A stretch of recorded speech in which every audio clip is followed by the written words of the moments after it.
1985. It was the year that Marty McFly went back in time to nearly sleep with his mum. The year that James Bond actor Roger Moore hung up his bow tie and tuxedo for the last time with View to a Kill. The year that EastEnders was launched, without which we wouldn't have had this fantastic piece of acting from Adam Woodyat. I've got nothing left! I've got nothing left!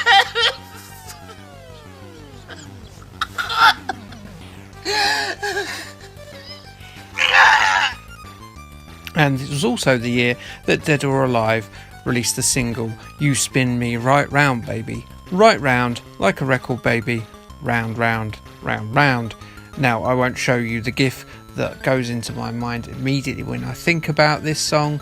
Let's just say that it was one of the internet's first things that made me quite disturbed. Although he had quite a lot of motion in his ocean. The guy swinging his dick around, that is. Now on to the games! List, list.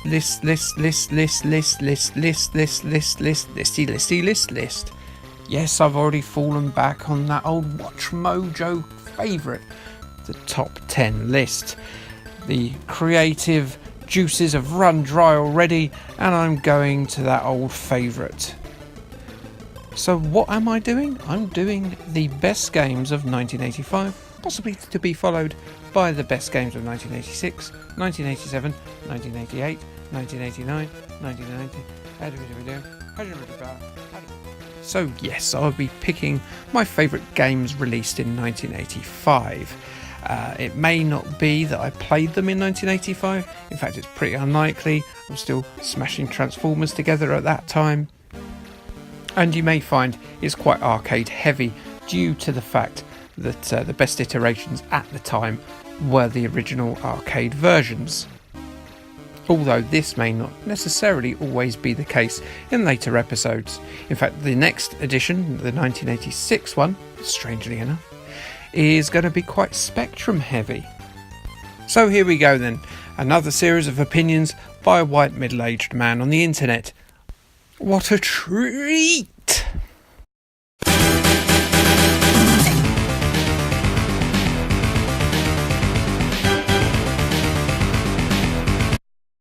Konami's Gradius, a horizontal shoot-'em-up that introduced a clever power-up system where you could save up capsules to upgrade your ship to your own specific requirements, but only if you stayed alive. Die and the Vic Viper ship goes back to being as useful as a slug in a fireplace. It is an insanely tough game, but it is supremely rewarding. It is one of the best classic scrolling shoot-'em-ups with some really creative for the time stages.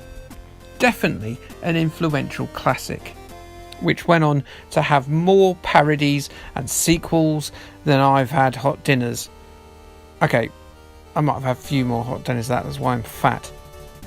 But still, it did have a lot of parodies and sequels. Originally called Nemesis in America, the game had several home versions released for it. All of them are okay, some of them are really good, worth a go.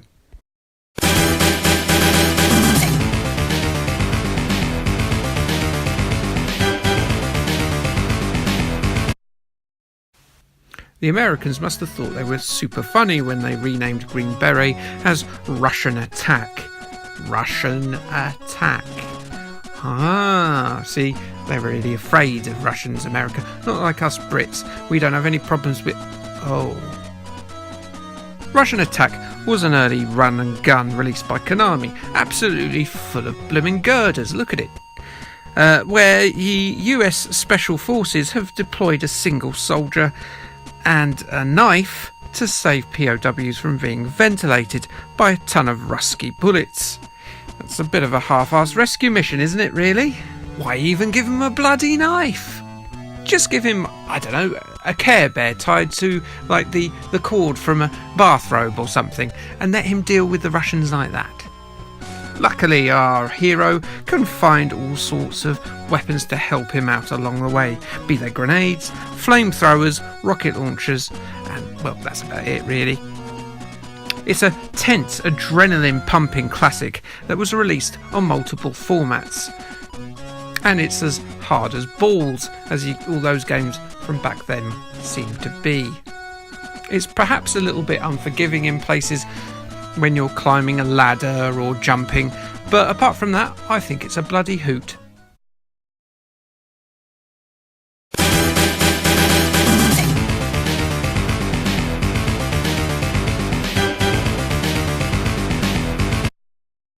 Speaking of 80s one-man armies, is there anyone more famous than John Rambo? Yes, Sylvester Stallone's jaded, nuanced vet from the first movie turned into a blood-crazed psychopath for the popcorn-fueled masses for the sequels. Much like Russian Attack, or Green Beret if you prefer, Rambo's expected to do this mission with a Bowie knife and a smile. But what a brilliant game it is. One of the early exponents of the stealth gameplay mechanic, and also one that introduced controllable vehicles, well, one controllable vehicle in this case, a helicopter. Released on the 8-bit computers, this bird's eye view blaster was probably best on the Commodore 64, as chiptune genius Martin Galway does a fine job of incorporating elements of the movie's score into the game's soundtrack. It's a tremendous game, well worth your time.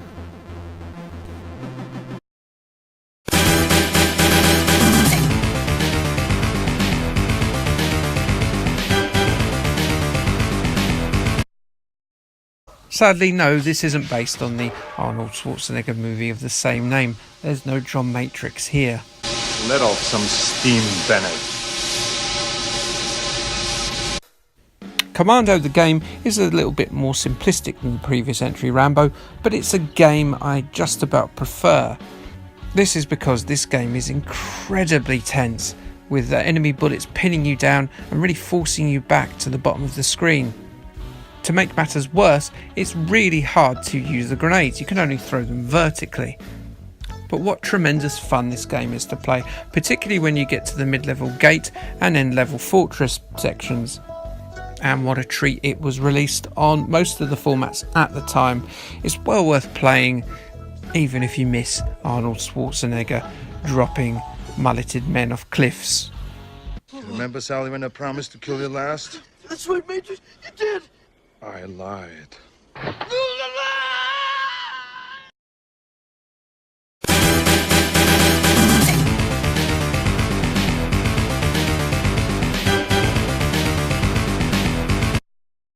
He's throwing an axe. Not sure where he keeps these though. In his loincloth? I've never carried anything in a loincloth, not even my own yacht coffer. That's a penis, by the way. This is, of course, a dungeon crawler, courtesy of Atari Games. Thor, no relation. Merlin, no relation. Thyra, no relation. And Questor, no relation, but he worked there since the arcade money dried up. It's them who have to gallivant around the seemingly endless levels, fighting loads of ghosts and demons.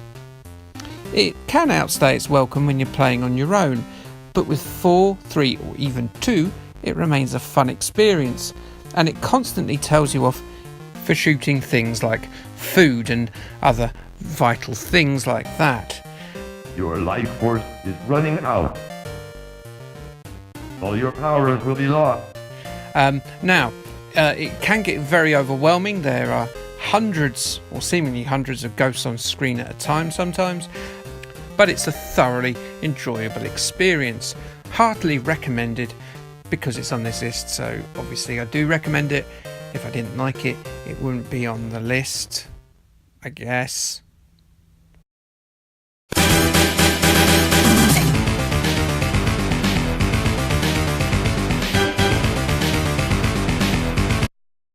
It must be said, for 1985, Space Harrier was absolutely mind-blowing. Those scaling effects took you to another world, an incredibly quick, swift, exciting endlessly, relentlessly paced world of blasting, inventing the rail shooter and becoming one of the real iconic games, I believe, of the mid-80s. Originally, creator Yu Suzuki wanted this to be a game starring a fighter jet rather than a little chap, but technical and memory restrictions would see that idea held back by Sega for another couple of years, and the beautiful Afterburner game. But just look at this thing, just look at it, it's like a weird fever dream of a game, and that cabinet looks outstanding. It was a tricky game to convert given all this scaling going on, but the humble 8-bits had a relatively decent go. I'd say it works better as an actual experience than a game, but I do have a lot of nostalgic love for it. Be it on Hastings Seafront or on a touring fair, this was always a game that drew me in and placed me firmly at the controls of the joystick of this strange blonde man thrust into an unknown world. Although I can never see where his jetpack actually was. How was he flying?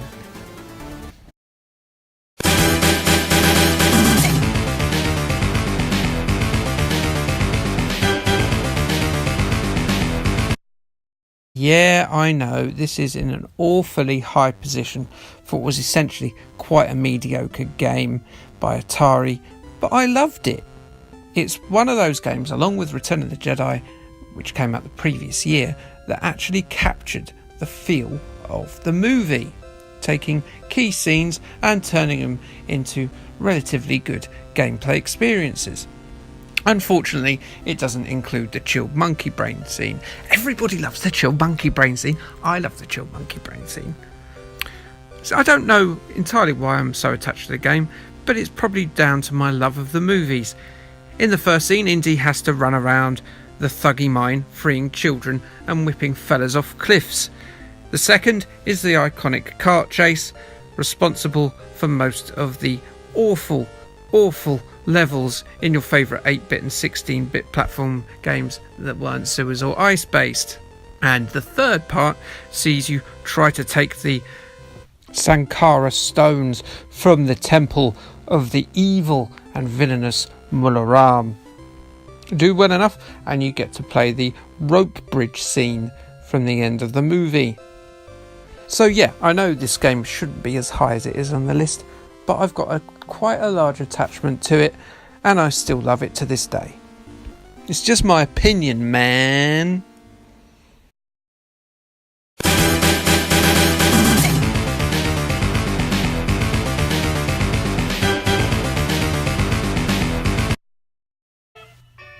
Back to School creator David Reedy drew on his wife's experience as a school teacher for this Microsphere release, and boy does it pay off. It's a brilliant sequel to School Days, one of the true classics of the Spectrum era, expanding the play area to incorporate the school of protagonist Eric's girlfriend Hayley, along with allowing extra play mechanics, just as good as the previous game. This duo of games was some of the real pioneers of the sandbox genre and a real feather in the cap of the ZX Spectrum. Any game that features a scene where you can get expelled for committing suicide out of a window is truly a gift of British nihilistic comedy. Yeah, get up and fuck off, you lazy corpse.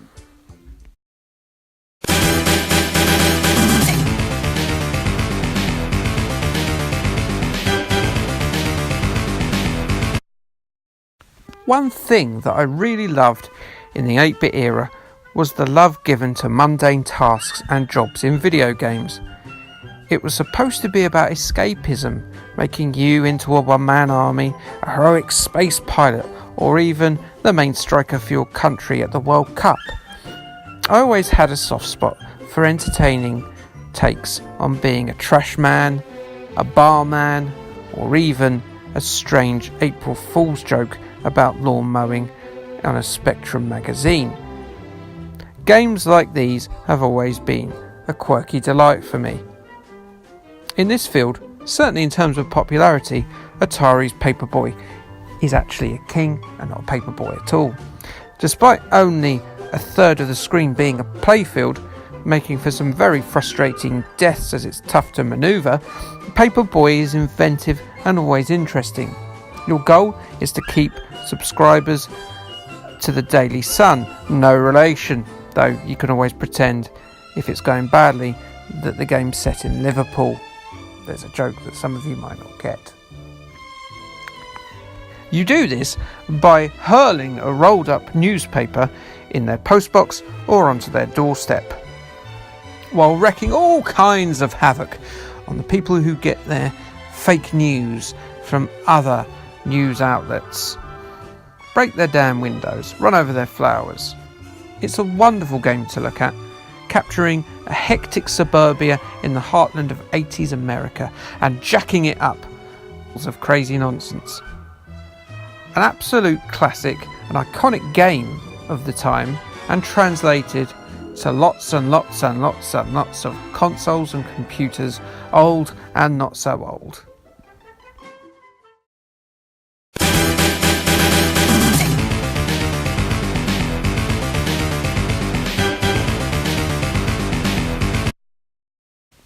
Now, really, there can only be one choice for this, and it's very hard to vocalise how important this game was.